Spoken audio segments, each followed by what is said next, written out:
These are some bridge variations to try and loosen your back up, build a little strength in your glutes, and get your hip flexors opened up. And it should give you some relief in your back. So here's a few different variations you could try.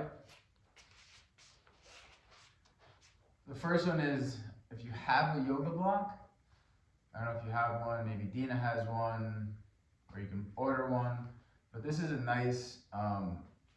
really nice thing to do. So you take the yoga block, lay down, and try to make so that your feet, the heels of your feet, you can just touch them without reaching.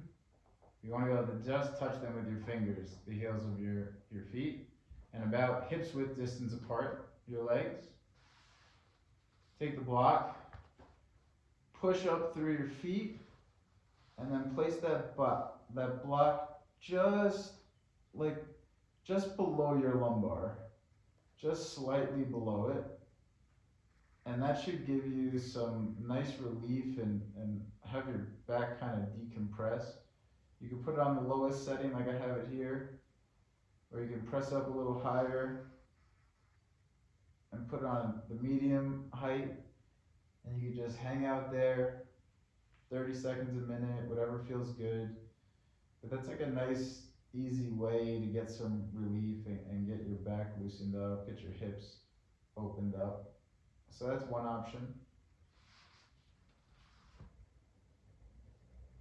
The second one is to do an actual bridge. So again, make sure you're about touching your heels, shoulder width, hip width apart your legs, and then what you want to do is press through your feet and engage your glutes and push everything up.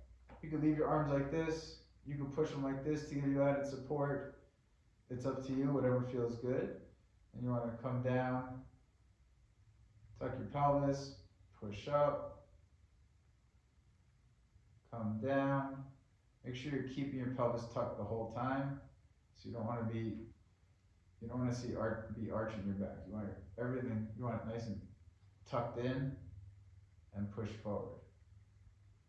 Or push rather your feet through the ground. And you could do maximum of, I would say, 10, 12 of these if you can. If you can't, 2, 3, 5, whatever feels good for you is what you should do. If you have a band or someone has one, I guess at Dina, or if you could get one maybe at the physical therapist's office, I don't know. But you can take a band like this, put it just above your knees, and then sit back again. And you want to, again, make sure your fingers are about touching your heels, just about hip width apart. You want your legs, but you also want to flex into see if you can see. You want to kind of flex into the band a little bit to give you some extra resistance. And then do the same bridge, pushing through your feet.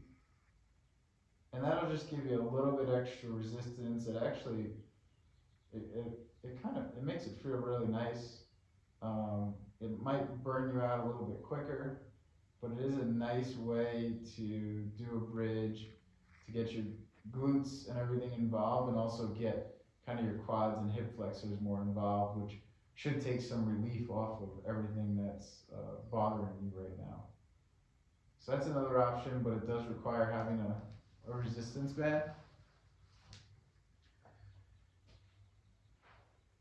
You could also,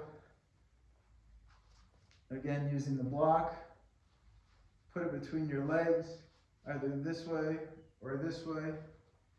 And what you want to do is squeeze the block in, so opposite of the band, where the band you were kind of trying to push out into it. Now you want to squeeze the block, and that'll engage the adductors, so the inner leg muscles, and it'll help you to push up.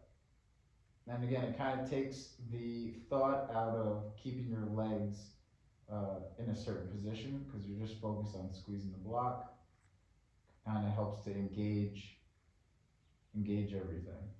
And again, the repetitions on these, up to 10 to 12 max, but whatever feels good for you.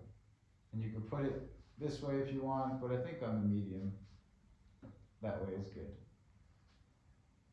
And then lastly, a more advanced one that if you get to it, you could try is come up into the regular bridge. So legs are hip width.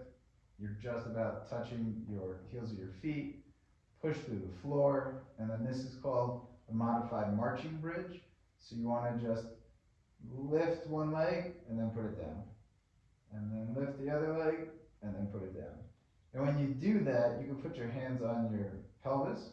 You don't want your pelvis to shift as you lift one leg off the floor. So if I go to lift this leg, I don't want to be like this. So whatever range of motion would feel good to make you not have to shift. And it doesn't have to be a long hold in the air. Just quick up and down, up and down, up and down. And again, with all these, make sure your hips, your pelvis is tucked. You're not like this. You want to be nice and tucked like that. Really drive the foot that's staying on the ground, really drive that foot through the ground. That's what you want to be thinking about.